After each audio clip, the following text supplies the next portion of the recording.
देखो बच्चों, आज अपन पढ़ रहे हैं मानव में रुधिर परिसंचरण तंत्र। अब देखो, जो मानव में जो रुधिर परिसंचरण तंत्र है वो किस प्रकार से होता है। मानव क्या होता है, मानव क्या है भाई, यूनिसेलुलर मतलब बहुकोशिकीय। क्या है? बहुकोशिकीय। ठीक है। और जो बहुकोशिकीय जो जीव होते हैं, तो बहुकोशिकीय जीवों में क्या होता है, एक ऐसा तंत्र पाया जाता है।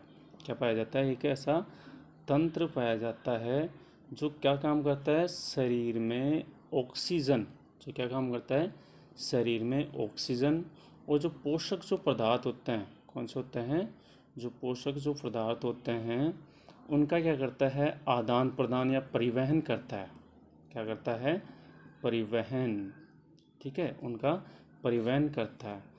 तो जो बहुकोशिकीय जीवों में जो तंत्र पाया जाता है जो इनका परिवहन या ऑक्सीजन का परिवहन करता है, उस तंत्र को अपन क्या कहते हैं, परिसंचरण तंत्र। उस तंत्र को क्या कहते हैं, परिसंचरण तंत्र। अब देखो, परिसंचरण तंत्र की अपन सही से डेफिनेशन दें, क्या करें, सही से डेफिनेशन दें परिसंचरण तंत्र की। तो देखो क्या होती है कि शरीर में वह तंत्र, क्या, शरीर में वह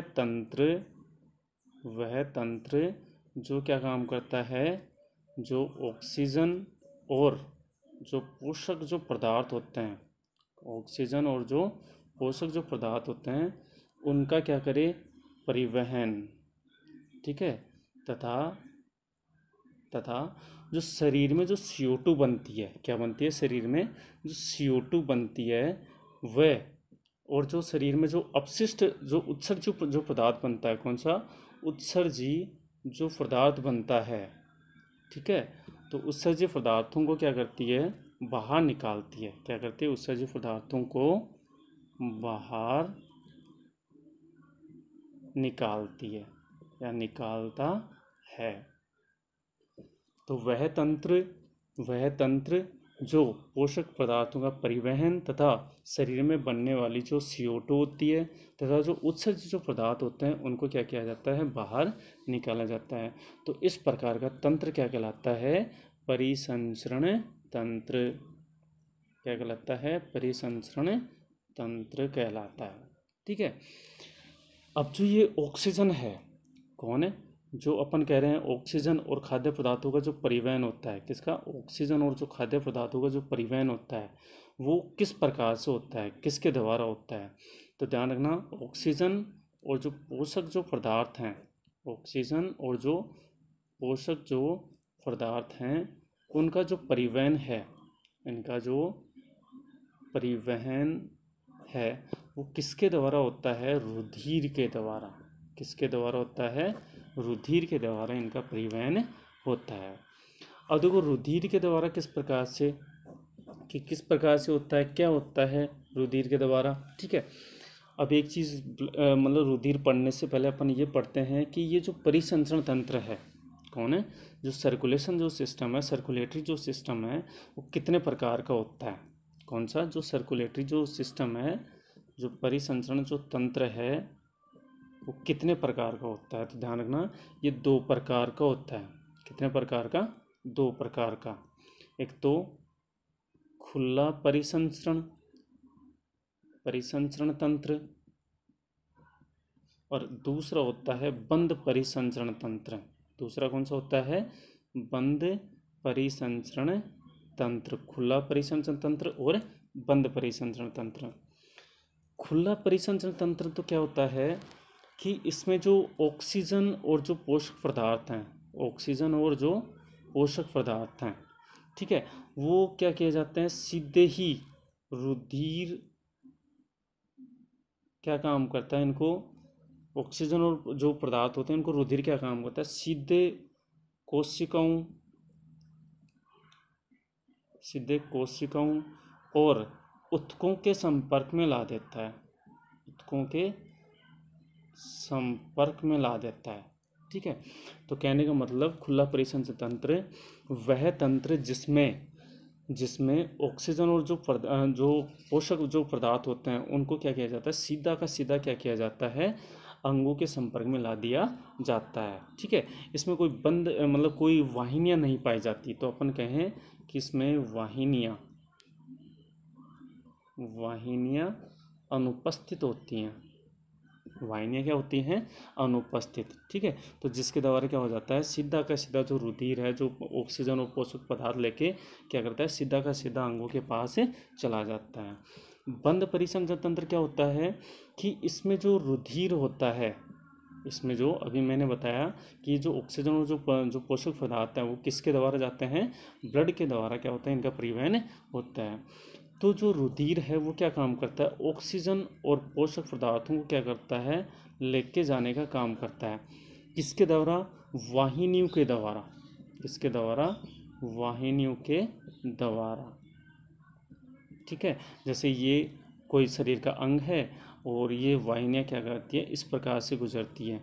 ठीक है, तो ये वाहिनियों में क्या होता है, जो पोषक पदार्थ और ऑक्सीजन है वो वाहिनियों में बहती रहती हैं। ठीक है, और सीधा क्या हो जाता है, शरीर के अंगों के संपर्क में न जाकर वाहिनियों की सहायता से क्या होता है, शरीर के अंगों के संपर्क में या ऊतकों के संपर्क में या कोशिकाओं के संपर्क में जाता है। ठीक है, तो बंद परिसंचरण तंत्र कि वह परिसंचरण तंत्र जिसमें रुधिर वाहिनियों के द्वारा क्या होता है, ऑक्सीजन और खाद्य पदार्थों या पोषक पदार्थों का परिवहन होता है, उसे क्या कहते हैं अपन, बंद परिसंचरण तंत्र है। अब देखो अपन इसके ब्लड के बारे में बात करते हैं कि क्या होता है ब्लड। ठीक है, तो किसके बारे में बात करें अपन, ब्लड के बारे में। ठीक है, कि जो ब्लड होता है वो क्या होता है, देखो अपन पढ़ें। अपने शरीर में मेन काम हो गया ऑक्सीजन और पोषक पदार्थों का परिवहन। अब जो ब्लड होता है ना वो क्या होता है, एक तरल संयोजी उत्तक होता है। क्या होता है? तरल संयोजी उत्तक होता है। ठीक है, क्या होता है रुधिर? एक तरल संयोजी उत्तक। नाम देखो, तरल मतलब बहने वाला, ऐसा द्रव जो बहे, एक जगह से दूसरी जगह बह कर जाए। ठीक है, संयोजी का मतलब होता है जोड़ना। संयोजी का मतलब जोड़ना। ठीक है, उत्तक आप जानते हो, कोशिकाओं का समूह को उत्तक कहते हैं। ठीक है, तो एक ऐसा तरल जो उत्तकों को एक दूसरे से जोड़ता है, जो उत्तकों को क्या करता है, एक दूसरों से जोड़ता है, उन्हें अपन क्या कहते हैं, तरल संयोजी उत्तक। तो रुधिर क्या काम करता है शरीर में, क्या शरीर क्या है, कोशिकाओं को बना है, और कोशिका क्या बनाती है, उत्तक बनाती है। तो कोशिकाएं उत्तक बनाते हैं, तो अपन क्या कहते हैं कि जो रुधिर है वो क्या काम करता है, सारे के सारे उत्तकों को एक दूसरे से जोड़ने का काम करता है। ठीक है, अब देखो ये जो तरल संयोजी उत्तक है, अब इसके अंदर क्या होता है कि एक चीज़ और, ये कोशिका तक पहुंचाने का। अब जो इसके संगठन की बात कर लें अपन, किसकी, संगठन की, कंपोनेंट्स इसके अंदर कौन कौन से होते हैं, या इसकी संगठन, ब्लड संगठन या रुधिर का संगठन, कंपोजिशन। ठीक है, इसके संगठन की बात करते हैं। तो जो ब्लड होता है उसमें क्या होता है, एक तो क्या होती है प्लाज्मा। क्या होती है? प्लाज्मा। ठीक है, एक तो क्या होती है प्लाज्मा। एक क्या होती है कार्पल्स में कणिकाएं। क्या होती हैं? कार्पल्स मतलब कणिकाएं। एक क्या होती है प्लाज्मा, कणिकाएं और प्लाज्मा। तो जो रुधिर होता है, ठीक है, रुधिर अकेला नहीं होता, उसमें भी क्या होते हैं, बहुत सारे आयंस, खनिज, लवण, प्रोटीन, विटामिन, बहुत सारे, जैसे प्लाज्मा वगैरह, ये सारे मिलकर बने होती हैं। तो जो रुधिर का जो संगठन है, ठीक है, तो रुधिर के संगठन किन किन से मिलकर बना होता है, प्लाज्मा और कणिकाओं का मिलकर बना होता है। अब देखो प्लाज्मा और जो कणिकाओं का मिलकर जो बना होता है, अब जो कणिकाएं होती हैं, ठीक है, कौन सी, जो कणिकाएं होती, सॉरी, जो प्लाज्मा है, ठीक है, तो एक तो क्या होती है, जो प्लाज्मा होता है ना, कुल रुधिर का क्या होती है, 55% होती है। कुल रुधिर का कितना प्रतिशत?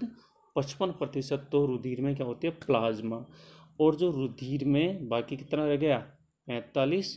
तो 45% क्या है, कार्पल्स मतलब कणिकाएं, किस में भाई, रुधिर के अंदर। ठीक है, अब जो 55% जो प्लाज्मा है, ठीक है, वो क्या होती है, हल्के पीले रंग की। कैसे होती है? हल्के पीले रंग की होती है। कैसी होती है प्लाज्मा? हल्के पीले रंग की। और यदि अपन इसकी क्षार्यता की बात करें तो ये क्या होती है? क्षारीय। क्या होती है? क्षारीय होती है। हल्की पीले रंग की क्षारीय होती है कौन? प्लाज्मा। ठीक है। और इसमें देखो, अब अपन जो इसका जो 55% जो भाग है, कितना? जो 55% भाग है, उस 55% भाग में देखो 90% तो क्या होता है? जल। 55% भाग में 90% तो क्या होता है? जल। ठीक है। और 10% होता है ना, वो क्या होता है? खनिज। खनिज पोषक तत्व। अब खनिज पोषक तत्व भी कौन कौन से? कार्बनिक और अकार्बनिक। कार्बनिक और अकार्बनिक पोषक तत्व पाए जाते हैं। अब यहाँ से एक क्वेश्चन पूछता है, ठीक है, 12th स्टैंडर्ड में एक क्वेश्चन पूछता है कि भाई जो ब्लड है, जो उसमें जो खनिज पोषक तत्वों में से एक ऐसा कौन सा आयन है जो सबसे महत्वपूर्ण होता है या रुधिर के परिवहन में सहायक होता है? तो याद रखना, जो सोडियम आयन होता है। कौन सा? जो सोडियम। ठीक है। जो सोडियम आयन होता है, ठीक है, जो सोडियम जो आयन होता है वो क्या होता है? सबसे महत्वपूर्ण होता है। ठीक है। पोषक पदार्थों में या खनिज पोषक है जो अकार्बनिक पोषक पदार्थों में कौन सा? सोडियम। क्यों होता है? क्योंकि सोडियम के द्वारा क्या होता है? जो आप ऐसे कहेंगे अपने शरीर में रुधिर का परिवहन रुधिर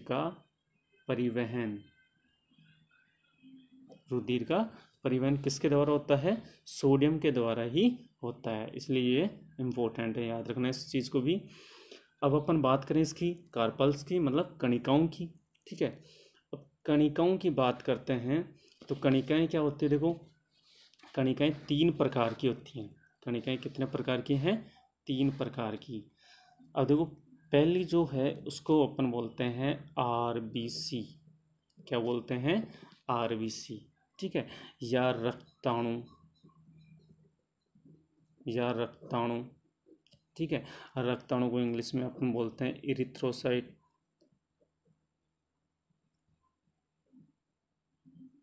ठीक है। या आरबीसी की फुल फॉर्म आप जानते हो, रेड ब्लड सेल्स। क्या होती हैं? Red blood carpals. ठीक है। कणिकाएं होती हैं ना, लाल रक्त कणिकाएं। क्या हुई? लाल रक्त कणिकाएं, रेड ब्लड कार्पल्स। रक्ताणु मतलब इरिथ्रोसाइट्स। ठीक है। दूसरी कौन सी होती है? डब्ल्यूबीसी। दूसरी कौन सी होती है? डब्ल्यूबीसी। ठीक है। जिसको अपन बोलते हैं श्वेताणु। क्या बोलते हैं? श्वेताणु। ठीक है।